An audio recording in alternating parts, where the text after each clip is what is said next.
drop gas there as well. Additionally, we've got tanks coming out now, and then a Ghost Academy going up. Oh, wow. Jinro, you know, I actually thought that TT1 was going to be at a huge advantage after he busted out the front, but Jinro having amazing positionings and just enough Vikings at the last second.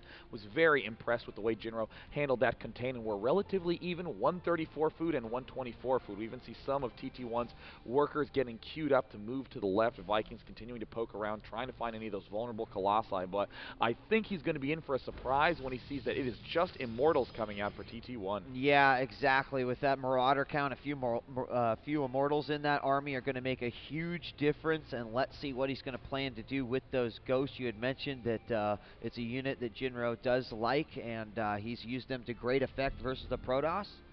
And here's the move in with the probe. He's going to find the gold expansion, and TT1 goes, wait a minute, and is going to be gearing up to do a big push. And it looks like Jinro is splitting up his units a little bit, so it could be a great arc for Jinro. Amazingly good arc for Jinro, but there are some great force fields. Those Immortals are now darting to the front. There's no more Colossi on the field, and it looks like Jinro is doing a ton of damage from all sides. Oh my god, workers coming into the fray. How does Jinro have that many units? That arc was gigantic, and is now pushing back. The Immortals were not enough.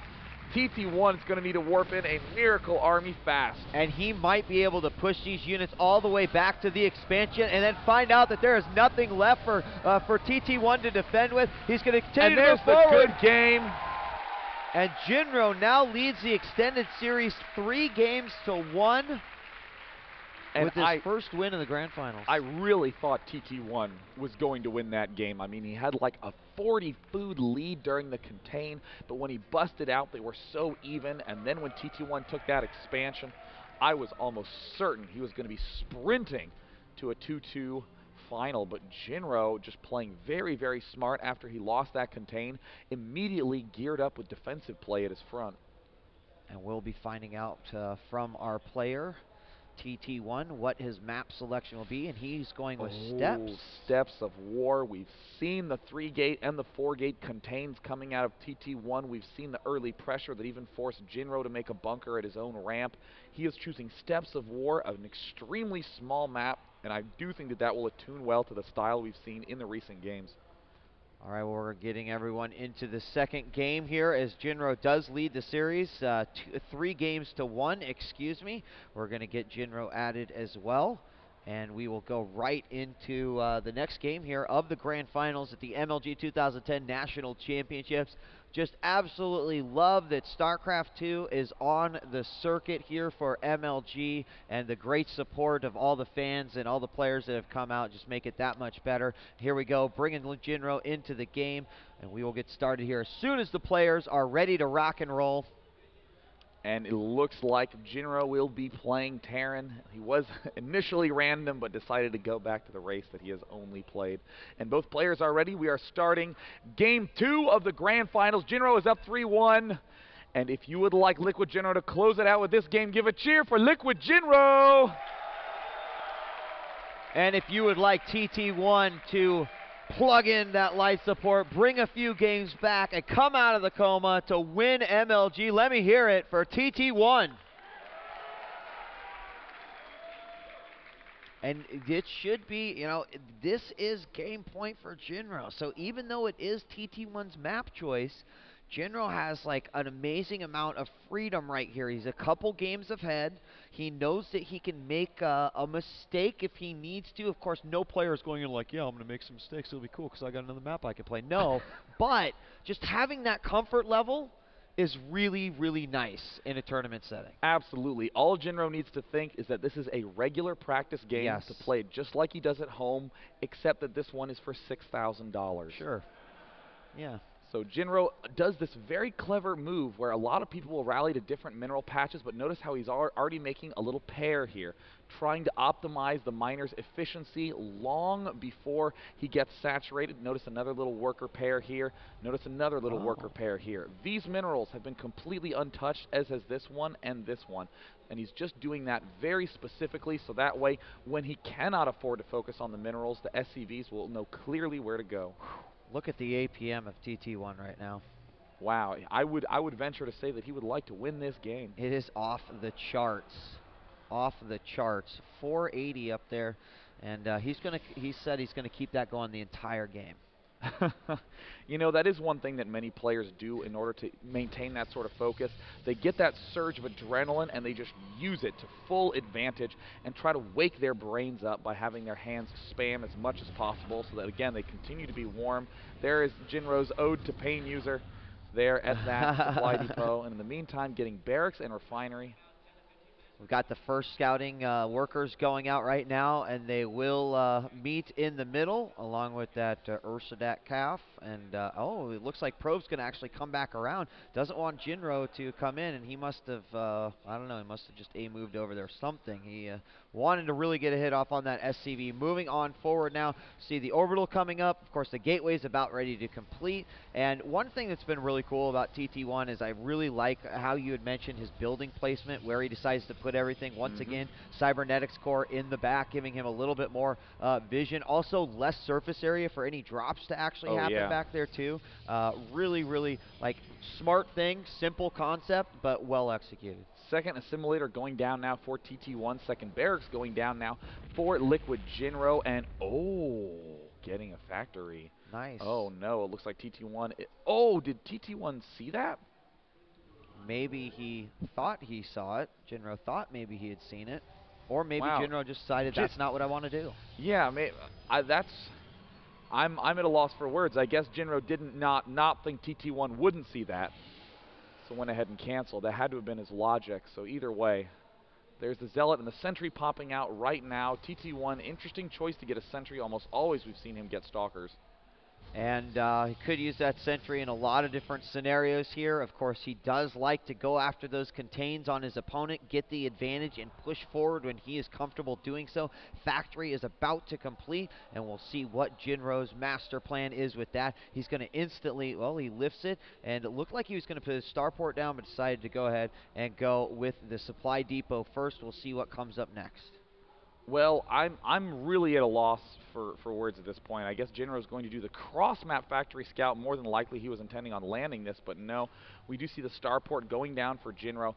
He's probably gearing up to do the same one-base style push we saw him do against Pain User that was so effective, but very interesting to see him build this factory over here initially. He's floated it over, not doing anything with it quite yet, so we'll keep an eye on that. Of course, TT1 with his little patented little army that he gets, and you'll just see this grow exponentially like a bunch of gremlins in a pot of water just poured on them. All of a sudden, he'll just have 1,000,000 units and try to push out with them. Very, very interesting the way that he plays. The bunker is up at the front. Starport is going to switch on over to the tech lab. See what comes out here as the first Marines also hitting, and there is the Cloak and the Banshee. Cloak Banshee coming up. A first time for LiquidJinro, but on this map, notice that there's all this space back here where a Banshee can pop up, hit the natural, and then retreat again, but it looks like TT1 is getting warp gates, and there's the robotics facility coming out, so his observer will be out in more than enough time, and even planting pylons up at this top, or even scouting here, very, very smart. I would not be surprised if he did put pylons up here. Again, we've seen TT1 really want to have vision of the map. And then, of course, you've got Jinro, who is always out scouting. He's got an SCV here at the natural expansion of TT1, just checking things out. And we do have Stim going down as well. Already robotics bay going down. Wow, one base Colossus push. And this is very clever by TT1.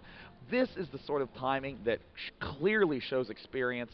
A lot of times players will take that first observer and just send it cross map, but here you always want to keep your observer, your first one at least, with your main army, because it is the worst feeling in the world to get to his base and go, oh, he could make Cloak Banshees, and then in your mineral line is a Cloak Banshee. Right, yeah, and they are very, very slow, so you've got to be careful, just as Day said, to make sure that you've got good management of those observers. You never want to lose them on the map because they're really hard to find. And here we go. We've got a Banshee coming in through the back. Cloak is finished, but as you can see, that observer is right there. He'll actually move out of the way just a little bit, start working on these probes. There's 2 probe kills down. There's going to be a third, and oh no, Jinro does manage to get spotted. He will be able to escape with the Banshee in time. TT1 could have controlled that a little bit better, but there is a Colossus coming out right now. More Stalkers, but with every little bit of gas spent on a Stalker, that's less gas for that essential thermal lance upgrade. A Raven comes out as well. We've seen Jinro do this before. Also helps if that Observer comes over and tries to pick anything off. This Banshee now going to sneak around to the expansion. Oh, look at this SCV that was scouting there. He's just going to repair him up right there, and he's going to go right past them. Don't know if he even got vision of... Oh, no, he doesn't have vision of him moving out right now. So there may be a nice little surprise knocking on the door of LiquidJinro here in just a moment. Oh, Jinro just got stimmed, but hello, SCV. Huge army invading right now. TT1 is leaving some of those units behind, but this is the all-in play that he clearly planned to do for this win. And here comes the Zealot streaming in the front. Very nice. There is the Guardian Shield, and amazing force fields get thrown down. That Banshee is trying to do as much damage as possible. This Colossus has annihilated everything. It is just Stalkers and one auto turret, and he is pulling back. He doesn't have the Observer in the rest of that army. He is desperately trying to get the obs up there as fast as he can, retreating, but it looks like both these Banshees are really low on energy, and they are already taking some hits. If this Observer does get there, that could be terrible for Jinro. Yeah, he was almost able to take out that Colossus, but he did hold it off, surprisingly enough. Not left with a whole lot of units today. A Marauder, a couple of Marines. Of course, he's got a Raven out again, unless that's the same one. Not sure. I thought he had taken it out. And then a couple of Banshees, but this push, number 2, just might be too much.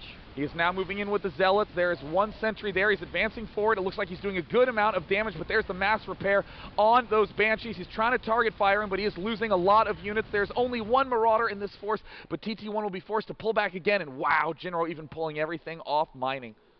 I'm just wondering what Jinro is going to do at this particular time. He's only got, he's got 3 racks up, of course, the starport as well. He's getting a few more Vikings out. His Viking number's pretty decent, but where is the ground army? That's the scariest part of all of this. And now we see the Nexus going down for TT1, feeling very comfortable in the position that he's in.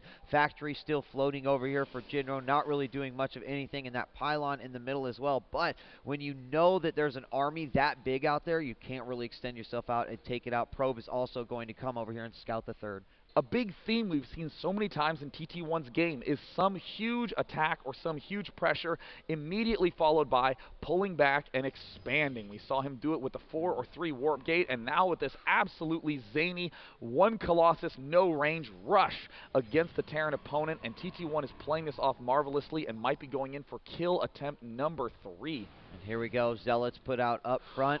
Oh, and he just now salvages the bunker, the exact anti-timing, and now getting sprinted on by this huge force. The Colossus taking a lot of hits. Will the Marauders be enough? Ooh, the Colossus goes down very, very quickly, and here we go. Is going to move his army back and forth, and I think with some good micro, he might be able to at least repel this, but he's still going to be hurt. Jinro is going to move forward. Oh, a very nice little retreat move there by TT1, but Jinro is looking awfully broke. I mean, look at these mineral patches. He only has 6 remaining and is getting his command center. TT1's going to be very happy to have killed off that Raven.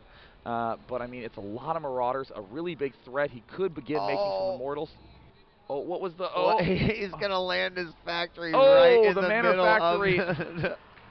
Oh, man, now that is going to actually glitch the AI quite a bit. TT1 having the nerves get to him, is not actually mining at all, is too nervous about this front attack. He doesn't actually see it. And here's the force from Jinro. Jinro might be able to push in for the kill right now, and there's the stim. He is going for it, but the Colossi needs to do huge damage, and is at half health, and there the Colossus falls. All the medevacs are down now, and then begins the mining of TT1, and Jinro is going to be repelled in this attack. And something is coming out of that factory right now. There is going to be a Hellion coming right on top of that mineral line as it is being built. He has not gone back to attack it quite yet. Here we go, TT1 moving back, but more impressive is the fact that it bought him some time. Yeah, and this is an extremely even game. TT1 is ahead with 80 food to Jinro's 70, and Jinro has a very, very limited army. It is just Marauders at this point, and he is about to mine out from his main, so he's going to have a hard time getting too many additional unit-producing structures.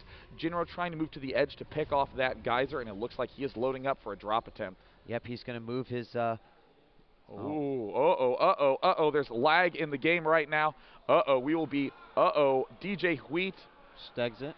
No, wait for it. Okay, and it looks like I am pausing the game. All right, so it looks like DJ Wheat's casting computer is starting to churn out. Whoa, I am not touching a thing on my computer. I am too scared to let this game finish, because if this was a regame, that would be an absolute tragedy. Agreed. Wait for the official.